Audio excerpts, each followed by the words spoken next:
Welcome to Keeping It Green at the City of Laurel Community Garden.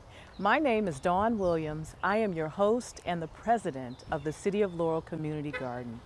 As part of our focus today on gardening training, we're going back to the basics. That's right, Gardening 101 with PG County Master Gardeners Donna and Nicholas. We will also visit Tumbleweed today to see what's going on in the kids' plot. We're also going to stop by the PG County Herb Society's plot. Later on, we will talk about composting and share our garden tip of the day with you. I am so excited. Let's get started. Now we are in the garden. I will show you how to prevent soil-borne disease that can affect your tomato plant, and how to attach a pepper plant on the pole. Donc, that's the right time to do it. The weeds are not too, the summer weed doesn't sprout too much. And if they are, like you can see, small, don't bother to pull out. Just use newspaper, 3-4 sheet. That's a weed here. This one I will remove it. It's kind of a towel. And you put around your plant. Make sure to give a space 1-2 inches around it.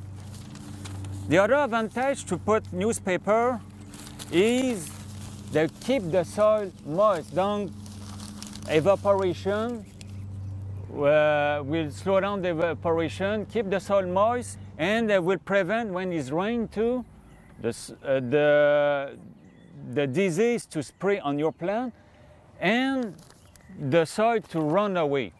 That's a nice thing to do for that. Now we put around. Naturally, I don't have my watering can today, but it's nice when you have a large superficie to water a little to prevent your newspaper to fly away. Down, you go like that. And I have my straw here. You try to do this on a day that's not so windy, if you can. But like today, that's not easy. And you just put around your plant like that, about an inches or two. The straw will help to keep the newspaper down. You can use grass clipping, compost, but the straw, the advantage is will last until out summer and the fall, and really works. The weeds, no light, the weeds cannot pop up. Now the new straw is on, we plant our pole. And naturally, it's nice to do that when your plant is smaller to not hurt the roots. I plant this, and with the pepper, I can use a twine. Versus the tomato, you have to use a soft fabric because the tomato are more tender. This is really tough fibrous, and basically, you have the branch here, or you can attach each one separately, just with a loop like that on your pole. Or if you have many like that, what I just will do, I just take a hoop around everybody. And that's why I like this, because I can attach my twine. I'm sure it will not go down. And basically just a simple knot, and this will prevent the branch when will be heavy in fruit to break down. Don't have something to support. Right here with this tomato plant, this person put many poles. That's a nice thing, and they already start to attach. But the thing is, don't go too tight. They look like small here, but they can grow 1/2 inches in diameter. Donc, make sure is not too tight. And to avoid this to slip down, attach first, and after that, just attach your branch and give some loose to be able to grow up. And voila, you just attach your tomato plant and your pepper plant. Now we will look at a problem will happen this summer when the temperature will be warm and dry. With the pepper plant, the beans plant. That's the beans. Presently they look nice, but when the temperature will be warmer, you will start to see some discoloration. And if you will look under, hello you have already a visitor here. Right here. Oh, yeah, well, that's an aphid. Aphid. Yeah, okay. But you will see some tiny dots. I already start to have some here. It's like a point in your newspaper. Very small. Very small. These are called spider mite. And the way to keep these guys away from your plant, because basically they just suck the life out of the leaf, is to spray with water under the plant. You can use some products like this one where they say garden insect killer, but basically it's what? It's just oil, maybe a tablespoon of oil in this quantity of water, and canola oil. Yeah, I saw insecticide with canola oil. Or just plain water, cold water, you just spray the underleaf.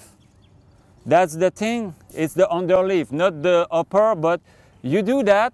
If you can do that the morning and evening, that's nice, but once a day, the oil will help to water to stick there, and the spider mites doesn't like it.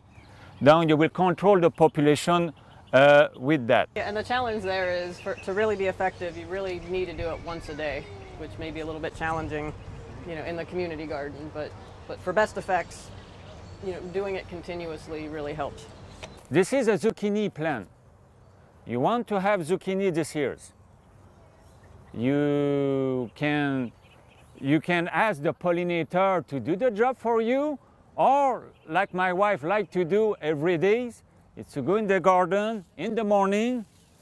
I know it's hard to see from the camera, but this is a funnel. They have a fruit on, and you will see they have you will see the guys like this one here, just a stem with a flower.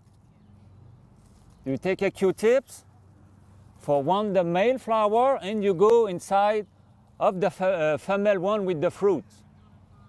And that will help to have more zucchini this year. Now, you have to do that in the morning because the flowers are only open in the morning. So, and you can see this flower here is already closed up a little bit. So if you come out, before maybe 9 or 10 in the morning, the flowers should be open, and you can do that. I told you about the surround last year, this year too, but you never saw what they do on the plant. Basically, it's koala clay that create a film barrier, less fungi, less pests. Donc, with the addition of your straw you will put on your tomato plant, the fact you're growing your tomato plant up, the leaf doesn't touch the ground. They will just need some trimming here, keep at 6 inches off the ground. Try to keep your plant open.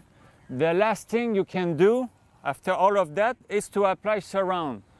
A good sprayer, and you just apply, but don't forget the underleaf too. And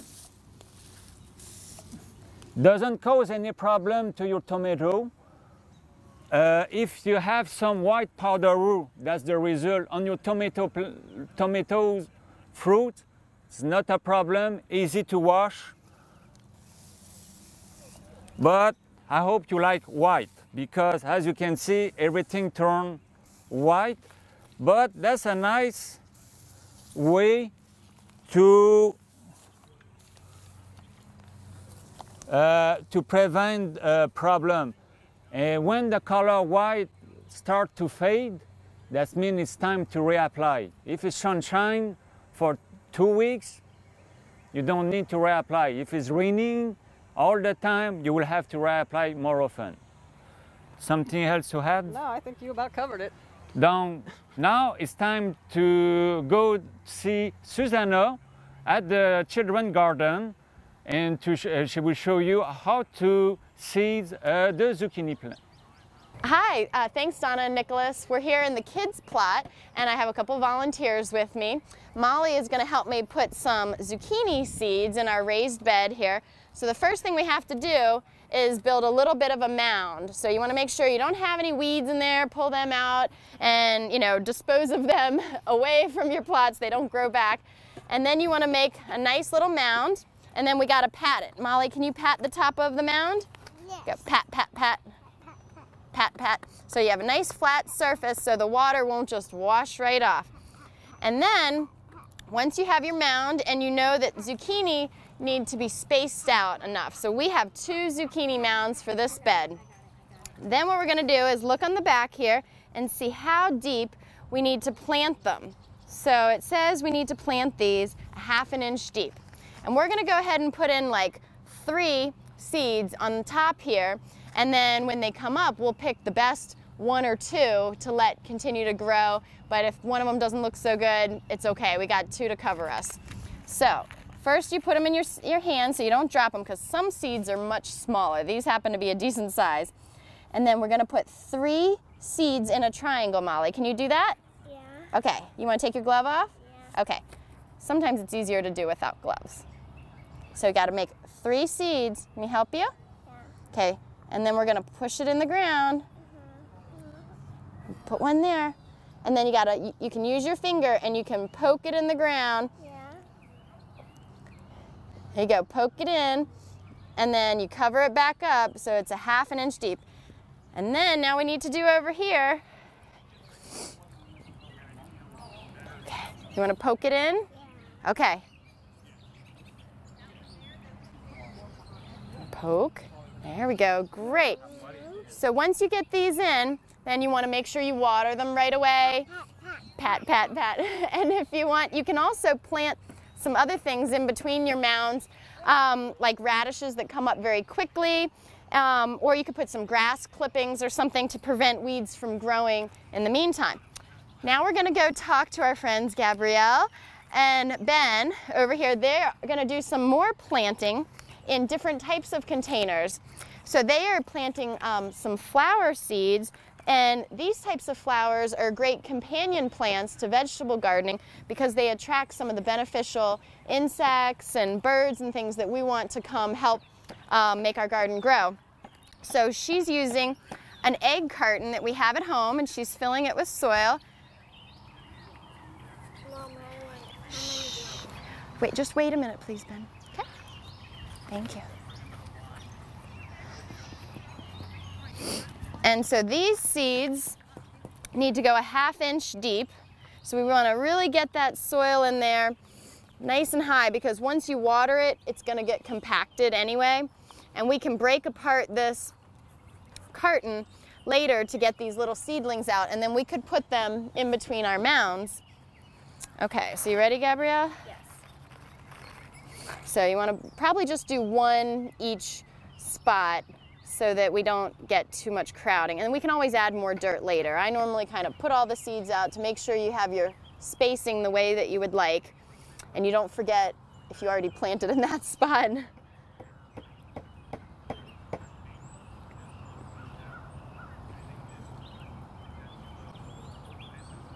Do kids have a favorite vegetable? What's your favorite vegetable?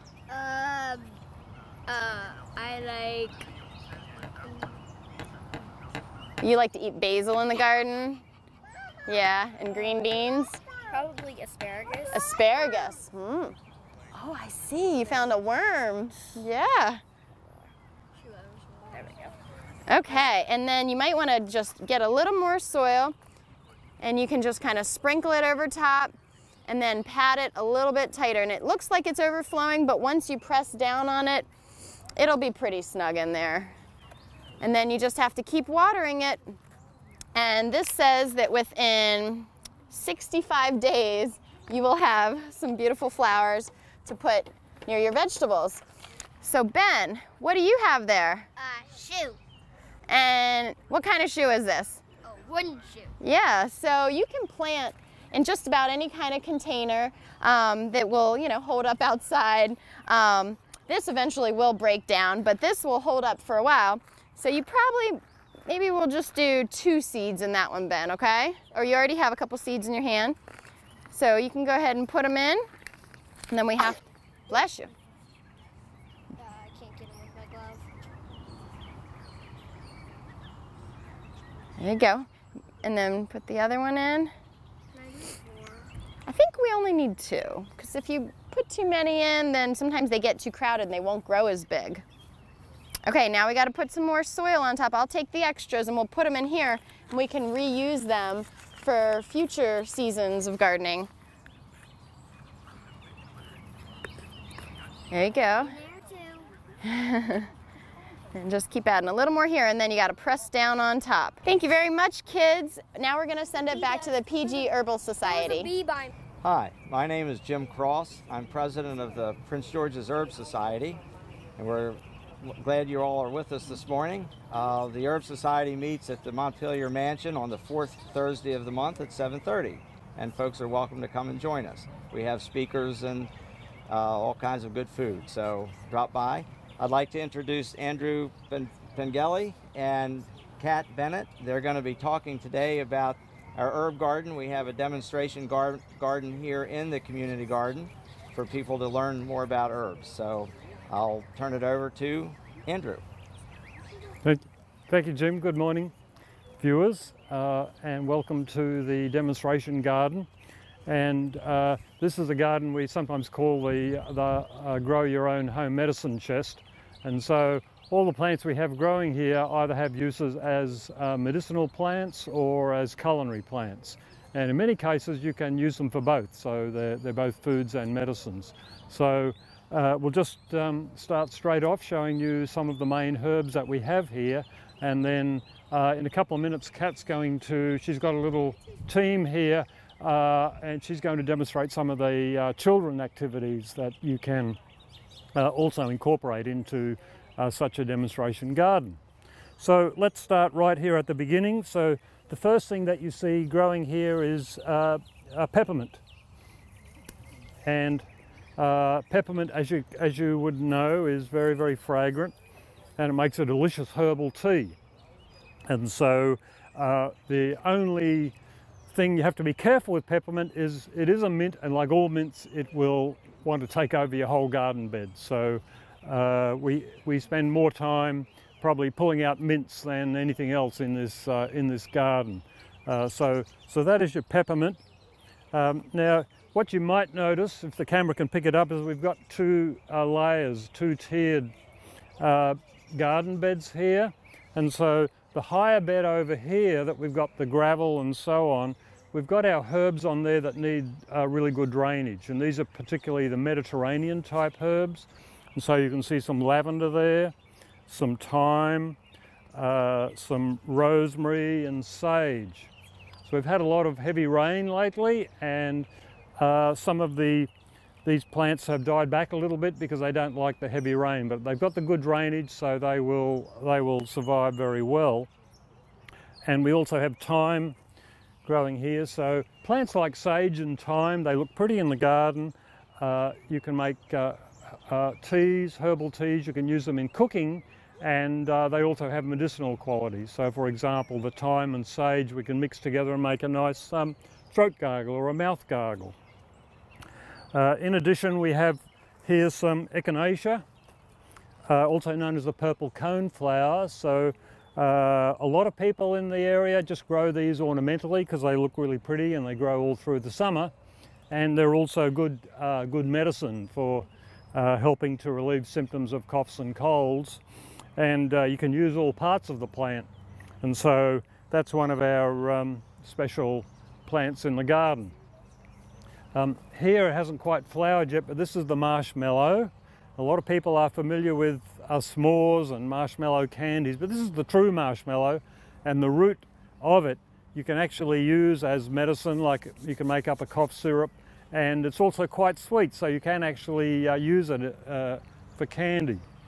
I wanted to show you this spectacular one here, and this is the angelica. Now the angelica root is good medicine.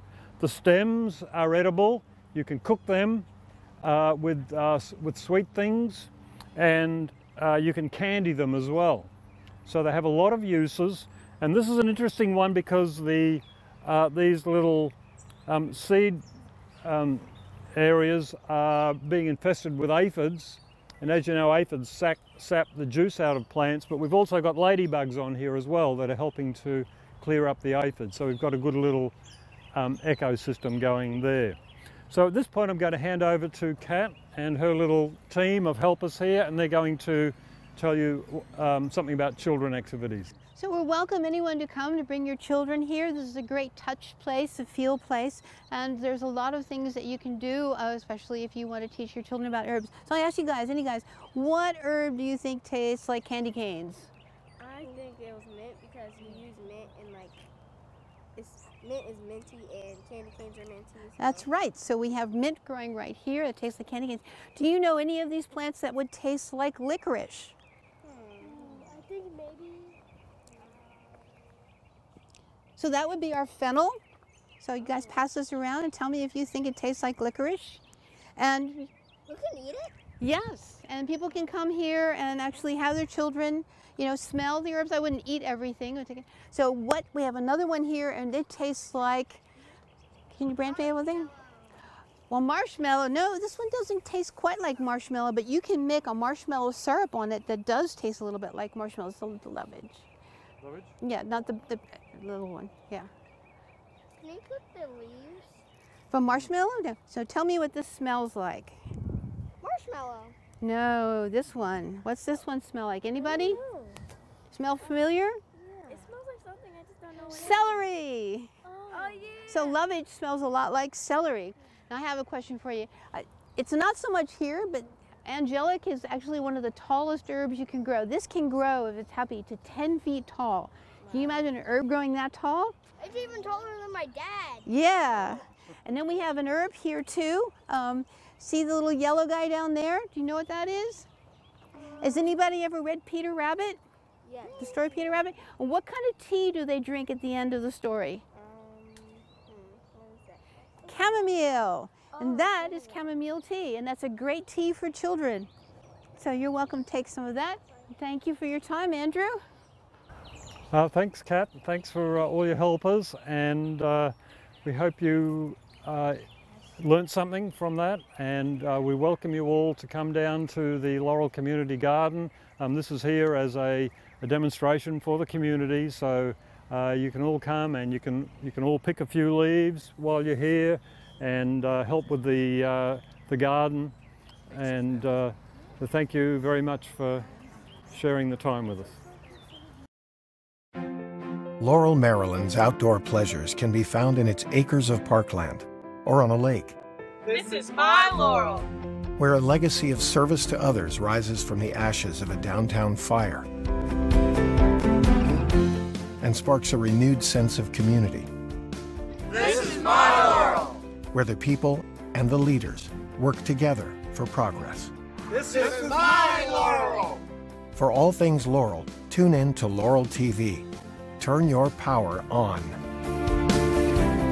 Hi, my name is Judy and I'm a member of the Laurel Community Garden. I have been since inception, and I'm going to introduce our compost program to you. Composting is as simple as recycling in your home. The only difference is, as opposed to recycling plastics and cans, you utilize everything else that pretty much is produced in your kitchen, and that would include, you want to work with greens and browns, and information on both can be found online. And you're able to throw, you'll see we have signs that remind people what should be tossed into the compost bin. And what happens is you throw banana peels, orange peels, eggshells, and then you want to layer it like a lasagna, and you want it to include sticks to allow aeration of the compost for the deterioration. A happy compost bin is one that has tons of worms. If your compost bin smells like a trash can, then you're not doing it properly. Then you need to mix your balance of either greens or browns. And you'll see that we have an egg carton is something that can easily be placed into a compost bin, newspaper, cardboard. It's amazing how quickly the worms and the insects will break it down. And you'll want to stir it throughout the process. Depends on the temperature, the rain. And as I said, if it has a scent that you don't notice, then you're doing it effectively. And in the end, when it's completed, you'll not recognize any of the materials that you placed into the compost bin. And at the garden, what we do is once the compost is complete, each of the gardeners is able to use the supply and place it around your garden, and it's essentially Mother Nature's organic fertilizer. And you won't put it directly on your plant, you'll put it around the base of the plant, and it's amazing the growth that you'll see. And just to show you a quick example, some of the things that we would put in are just basic leaves from your garden. I'm sure we all from the fall, and something as simple as an egg carton. You'll want to break it down. The smaller pieces that you apply, the faster it will break down, and the quicker you'll be able to use it. And it's important not to include certain products, no plastics, no dairy products. You can include eggshells. It's important that you rinse the eggshell. You don't want to introduce a compost area that becomes a buffet for rodents in the area. And again, you stir it a few times a week, depending on the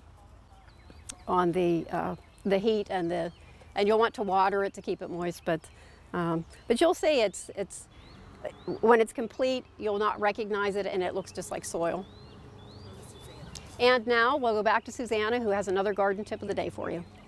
Hi, I'm Susanna Pieslak, and my tip of the day is to reuse some things you already have in your house, whether it's newspaper or some of this brown type paper you might have.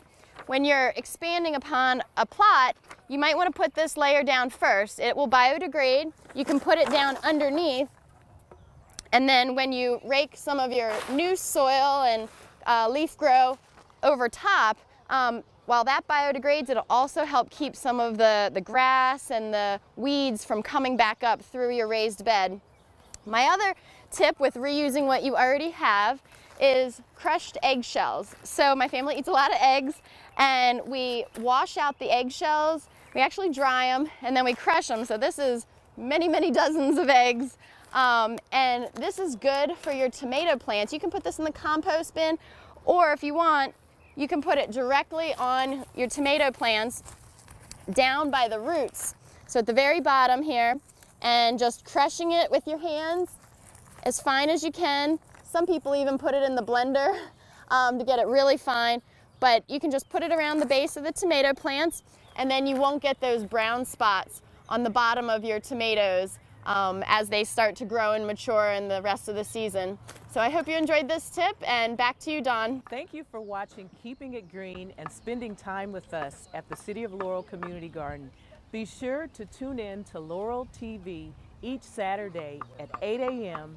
and Wednesdays at 10:30 a.m. Catch us on Sunday evenings at 7 p.m.